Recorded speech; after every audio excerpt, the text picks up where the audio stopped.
Hey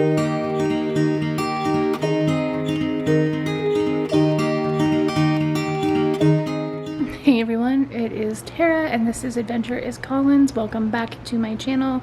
It is October 6th today, and I just finished packing for the hospital.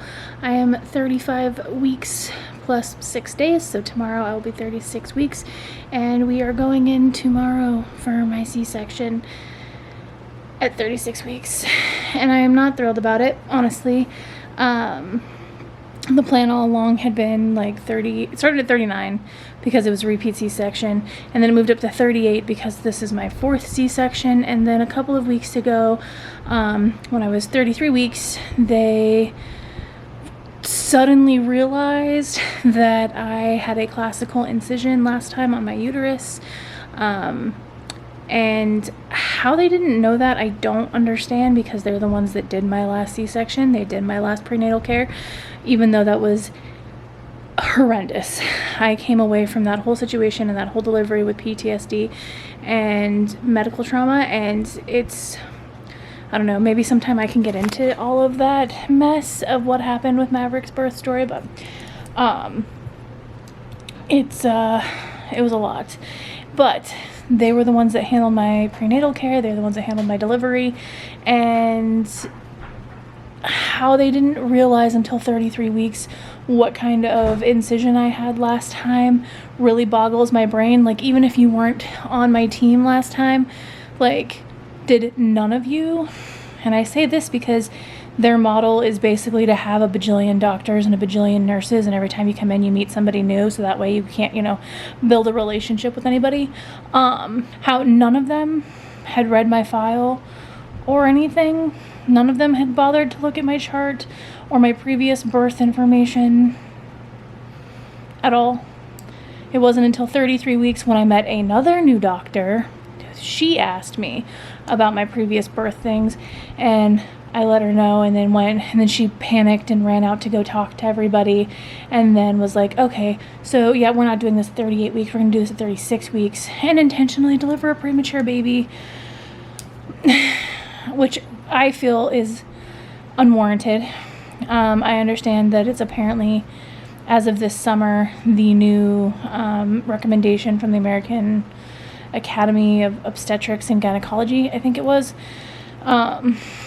But it seems, at least in my case, unnecessary, because the whole concern is me going into labor, right?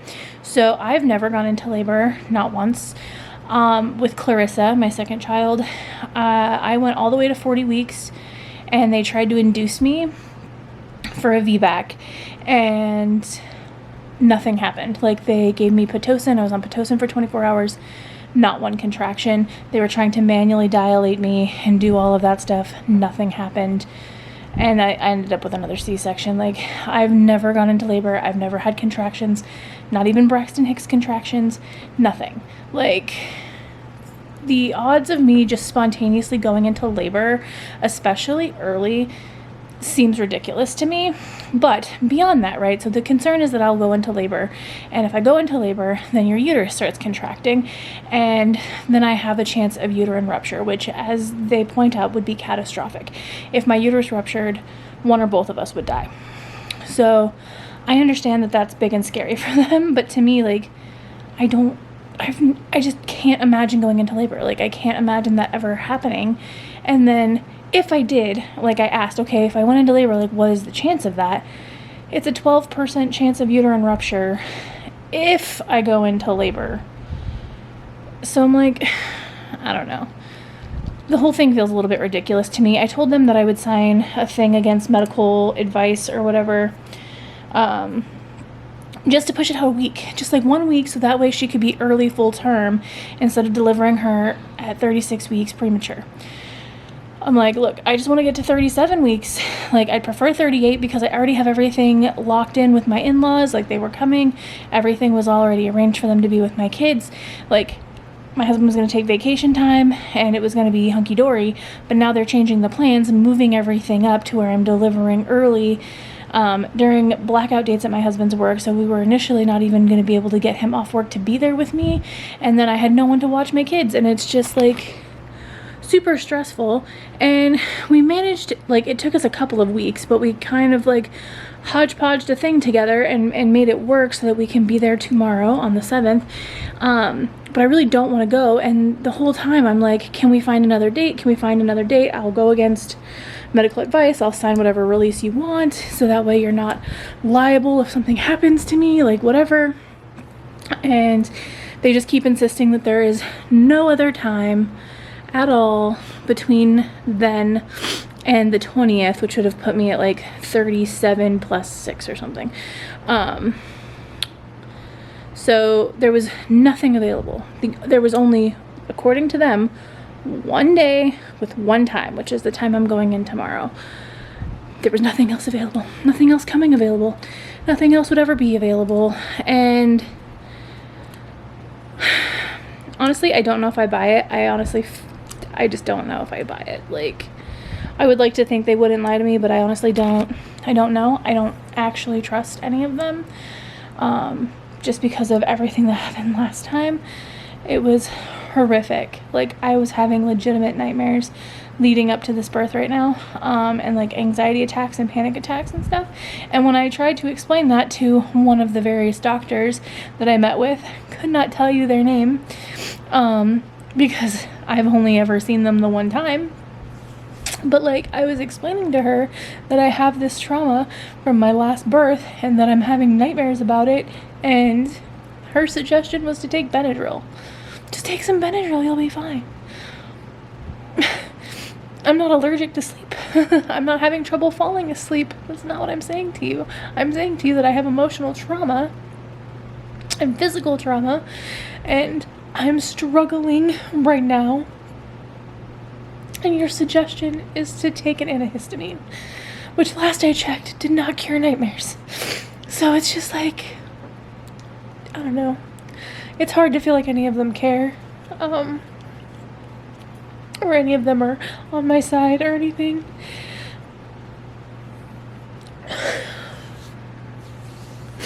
And I'm really scared about tomorrow because, like, I had such a horrific experience last time that I'm so afraid to go back to that hospital. But I'm trying to keep it together and trying to be brave, and they're promising me a lot of things will be different this time, because after what happened last time, they said they had a lot of team meetings and that there was write-ups that happened, and they did policy changes, and they had like new trainings and stuff added, and everything because of what happened while I was there. And so they're promising me that everything is going to be better and different this time. But I don't know. I don't know. I'm really scared of having another birth experience like I had last time. And I'm really nervous about delivering at 36 weeks. Like, I know that that's close to term, like close to early term anyway, but like it's still technically premature, and I don't know if she's gonna have like trouble breathing or anything, if she's gonna need extra help, if she's gonna have to stay in the NICU. I just don't know. And like, I feel like she's been less active the last few days, and come to find out, I actually ended up going to the ER about it the other day because I wasn't feeling like anything all day. And so I went into the hospital, and they like did an ultrasound and everything, and she was fine. But they're like, oh, your placenta is anterior.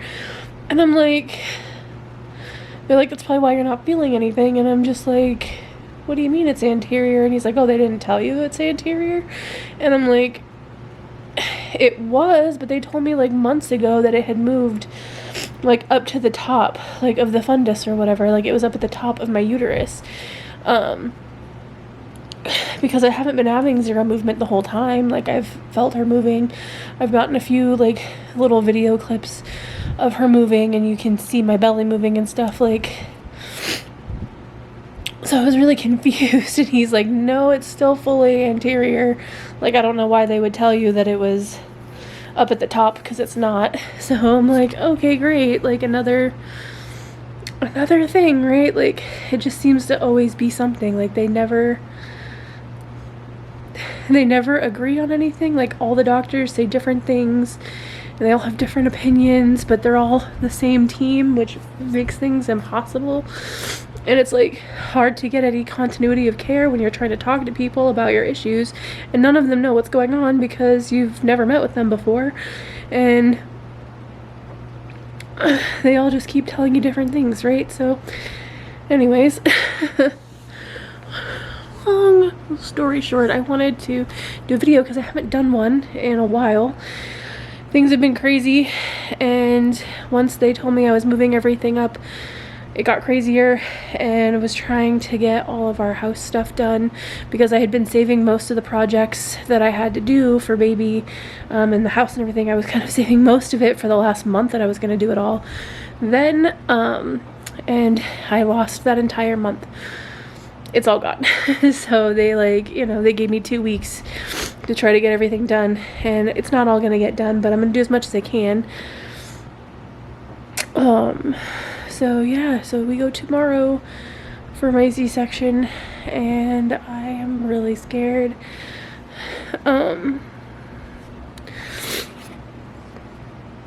Yeah, I've been praying a lot about it, and other people have been praying about it, and I got a blessing, and stuff, but like, which actually did provide a lot of comfort, actually, but I'm still really scared of how it's gonna go. I'm really grateful that my mom is gonna watch my kids, like, worked a bunch of hours and stuff so she can be here for me with them, so that my husband can be with me, and he was gonna have to use all of his sick time and stuff, but ended up going around his boss and talked to somebody else at work so that they would use his vacation time, because she wasn't gonna let him use his vacation time to be there with me. But that got sorted, so luckily that kind of stuff fell into place. So now it's just getting through the experience, and then hopefully having a healthy baby at 36 weeks.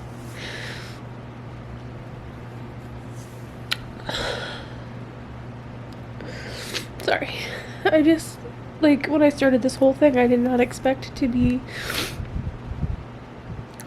forced into having a 36-week baby, and I attempted to change doctors, which is the other frustrating thing, to a different doctor that I'd had before I got transferred to this high-risk clinic.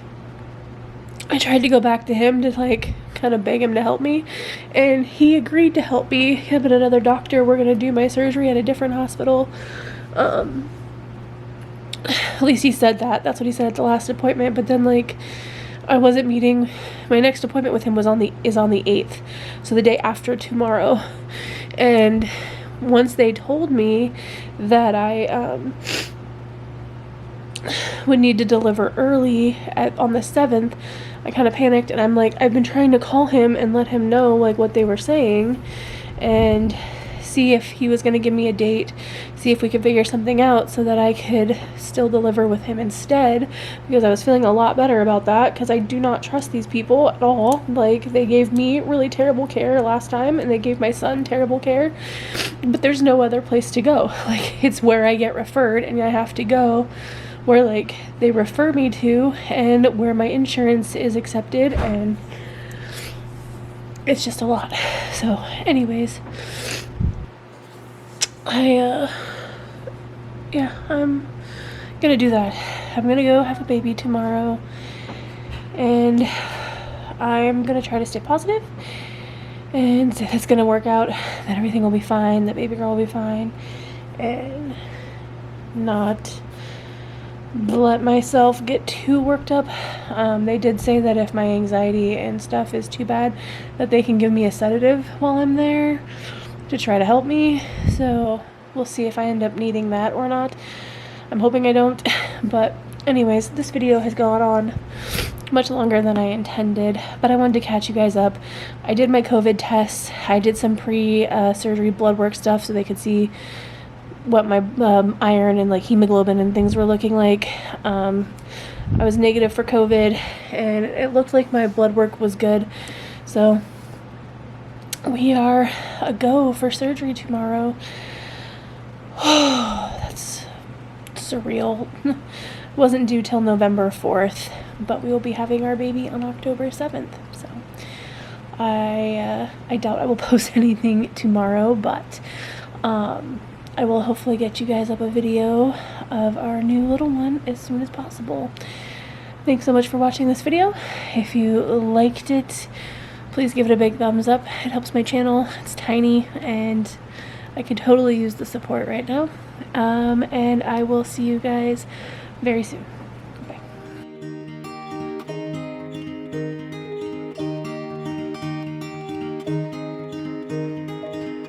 We were young and we were free and running, never bothered about what could be coming.